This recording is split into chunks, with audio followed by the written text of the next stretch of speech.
Compared with other South China Sea claimants, including China, the time for military construction on Vietnam-occupied islands and reefs in the Spratly Islands is the most lasting and their attitude is the most resolute. There is a great number of personnel from the Vietnamese military and paramilitary forces operating on these features. Vietnam divides its garrison in the Spratly Islands into two parts: the 2nd Naval Region, which takes charge of the DK-1 rigs, and the 4th Naval Region, which takes charge of the rest of the features. From 1988 to 2020, the 292nd Radar Regiment of the 377th VPAF Division, formerly known as the 297th Radar Battalion of the 37th Air Defence Brigade, has successively established, upgraded and extended 4 radar stations across the Spratlys: Radar Station 11 on Spratly Island, Radar Station 21 on Southwest Cay, Radar Station 44 on Pearson Reef, and Radar Station 57 on Nam Yet Island. With anti-jamming antenna modules installed and the identification friend or foe system integrated, the upgraded Czech P-18M digital radars on these features can automatically track 200 targets per second within a range of 300 kilometers. Known for opening up the Ho Chi Minh Sea Trail, the 125th Transport Brigade of the Vietnamese People's Navy's 2nd Naval Region is a major force to transport supplies to the Vietnamese-held features of the Spratly Islands. The 126th Marine Command Corps Brigade, 4th Naval Region of the VPA, was expanded from the 126th Naval Commando Regiment, which participated in emancipating Quan Dao Truong Sa campaign in 1975.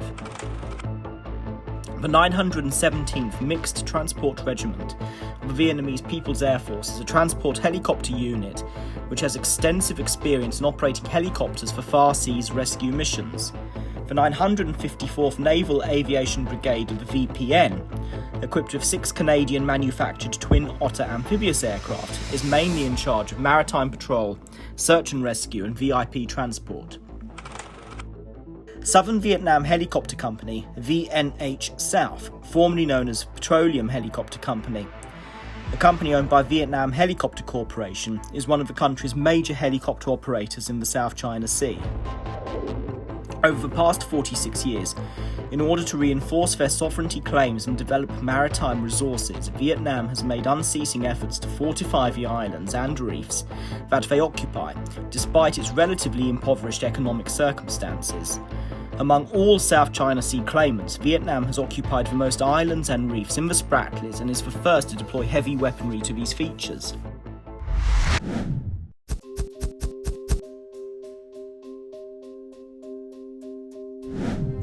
Vietnam has launched numerous land reclamation and harbour construction projects to reinforce those features it controls, improve the living standards and supplies of soldiers and civilians, boost the control capacity over the sea, and advance the exploitation of fisheries resources. The series of construction projects was brought to a climax after 2015. Efforts are still being made to improve the construction of facilities. Due to limited technology, Vietnam did not employ special dredgers for these construction projects, but adopted 2 simple approaches. First, it used excavators to build seawalls and coffer dams with coral sand in the shallow water of coral reefs, and then used excavators to dredge sand from coral reefs on seawalls on both sides. Next, excavators were loaded onto barges to form simple dredgers for waterway excavation in the shallow waters. Due to its limited national strength and the legacy of conflict, Vietnam only developed fairly basic infrastructure, such as bungalows and simple fortifications on the Spratly Islands it held till the mid-1990s. As the country embraced economic prosperity, enabled by the economic reform and opening policies, the Bien Dong Sea Project Steering Committee of Vietnam launched into major construction on these features. Entering the 21st century, these islands and reefs have taken on a new look.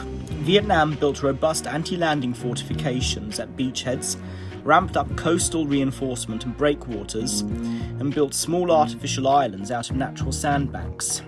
The compact houses and yards on these islands bore strong Vietnamese architectural characteristics. Soldiers and civilians on these islands made great effort toward afforestation, grow vegetables and fruits and raise livestock and poultry. As a result, lush forests and row upon row of houses sprang up on these islands. As to the deep reef banks in southwest Spratly Islands, they are not ideal destinations for land reclamation. For this reason, Vietnam had to construct DK-1 rigs over there and armed them with Guardian vessels to occupy the area and maintain its symbolic control of the southern continental shelf. Overall, constrained by national strength and engineering capacity, the construction on the Vietnamese-held features of the Spratly Islands is no match for its counterpart China in terms of both scale and speed.